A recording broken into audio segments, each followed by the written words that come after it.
This has to do with voter integrity. Frank, currently New Hampshire permits the following: same-day voter registration, voting without presenting a valid state ID, and it provides for a non-declarant resident to vote and participate in the electoral process in the state of New Hampshire.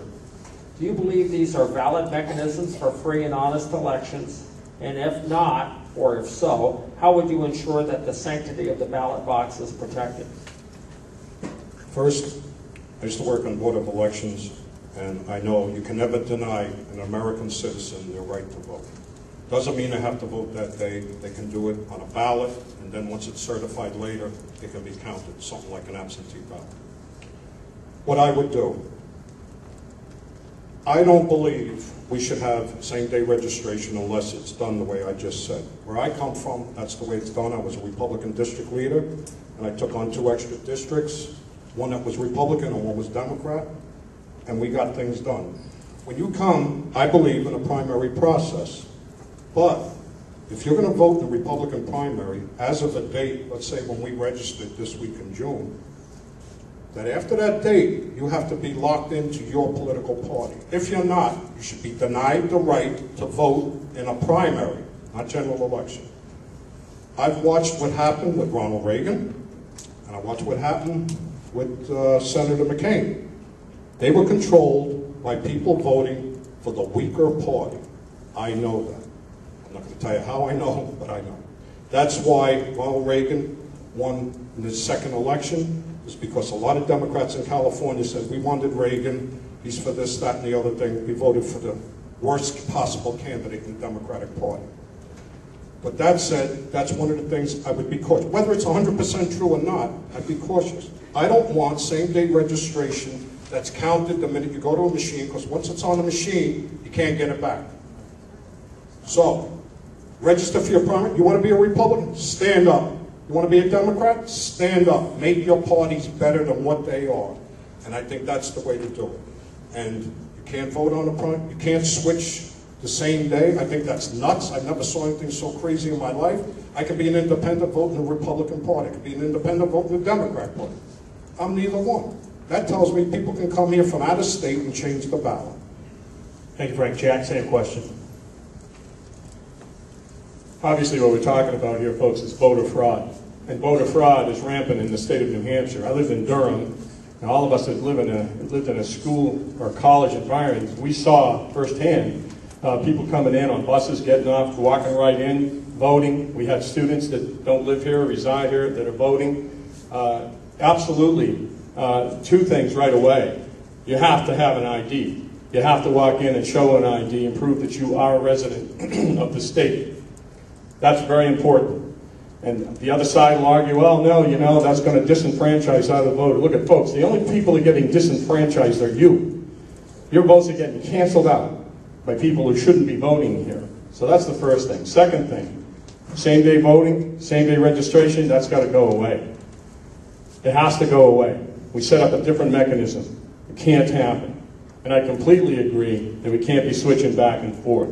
We have to have defined parties, particularly when you get into the primaries, because they can manipulate these elections, and we can't allow that to happen. I have witnessed this, and it has to stop. I'll further back this up by saying when I'm elected, I will absolutely instruct the Attorney General to prosecute any voter fraud in the state of New Hampshire. It hasn't been going on, but it will have to start. Once you start prosecuting people for this, you will see it end. Thank you. Thank you, Jack. John? I mean, I think Jack hit it. The bottom line is we need identification. You know, how many of you fly? When is the last time you've flown? You go to the airport, you can't even think about going near the airport without identification. Now, it doesn't have to be a driver's license. It can be identification that you can get at the Division of Motor Vehicles or other areas, and we can make sure in a statute that it is clear that the identification is what both parties agree on, and we can get a bill like that through in the next session, and we can fix this problem once and for all. Again, it goes back to what I had said earlier. The governor doesn't support this. You need to have a new governor. You need to have new legislature that supports our right to vote, because that's really what it's supporting, making sure that only valid New Hampshire citizens are actually voting, that are legally allowed to vote.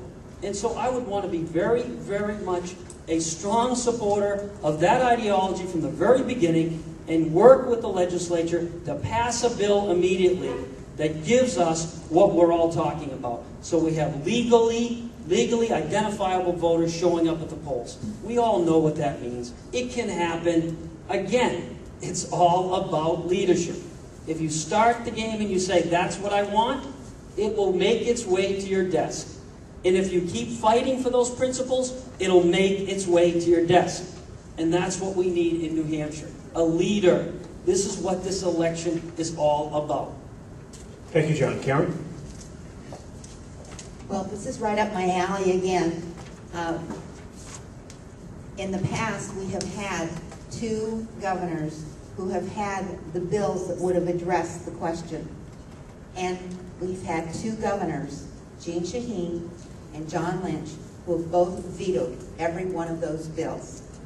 It's not because our legislature has not been conscientious and presented the governor with some legislation that would have solved this problem. It's because we've had 2 people who want to use the system to pad their elections. I've worked with Ed Nail of the Coalition of New Hampshire Taxpayers since the very beginning, back in 1995, 1996, when we went around and we were able to find physical evidence of voter fraud occurring, of situations where there are 19 or 20 people living or registering at a certain address, and when you go out and check out the address, you find out it's a shack in the middle of the woods. That sort of thing has got to stop. Same-day registration without provisions is not something that provides you with a fair voting system. We have got to fix it. If it was presented to my desk, I, as governor, will sign it. Thank you. Thank you, Karen.